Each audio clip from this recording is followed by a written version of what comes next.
Thank you, President. Pursuant to Standing Order 23.29, I lay on the table a report from the Legal and Social Issues Committee on the inquiry into the closure of iCook Foods Proprietary Limited, including appendices, transcripts of evidence, extracts of proceedings and a minority report.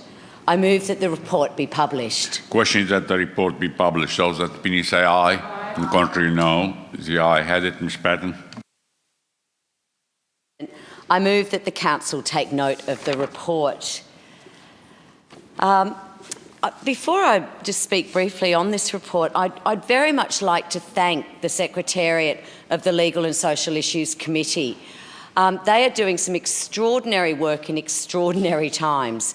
They have been working around the clock. We have been working on weekends to meet some pretty strict deadlines for these reports, and I have to say it's just been such an effort, and in particular to Lillian Topic, Kieran Crow, Alice Petrie, Vivian Bannon and Anique Owen, but also just to the whole team, because not only have we been doing the homelessness inquiry, the iCook Foods inquiry, we are also preparing for a cannabis inquiry, a sex offender inquiry, and I believe we also have a law reform inquiry as well. So they are doing an enormous amount of work.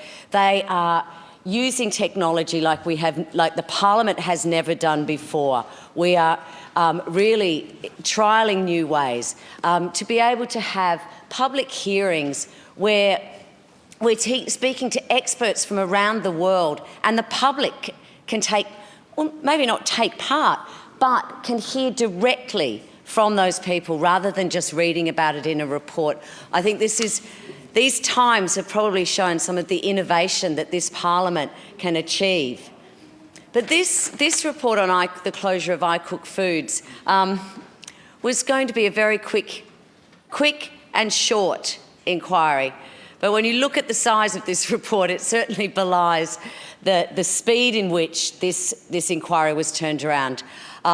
We conducted 2 public hearings and we received literally thousands of pages of documents. Some of them were required to be subpoenaed, and I was pleased to see that the Greater City of Dandenong did actually agree to that subpoena. But this is a report that made 13 recommendations, largely around what we found was an archaic Food Act. The Food Act of 1984 caused many of the problems that befell iCook Foods Proprietary Limited. Now, we found that the closure order to that business, to that family business that had been operating for nigh on 30 years, was valid, but wasn't fair.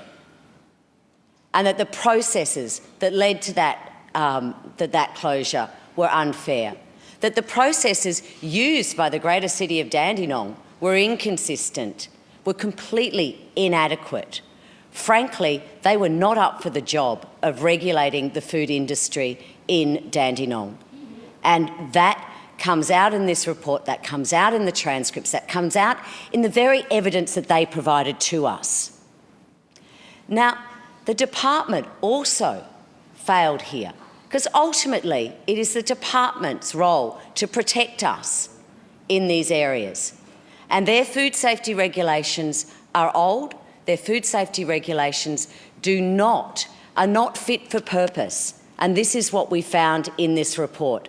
So I think despite this being a very quick inquiry into a very specific issue around the closure of one family business, it actually exposed many issues that need to be addressed. And we hope that the government accepts our recommendations. I commend the report.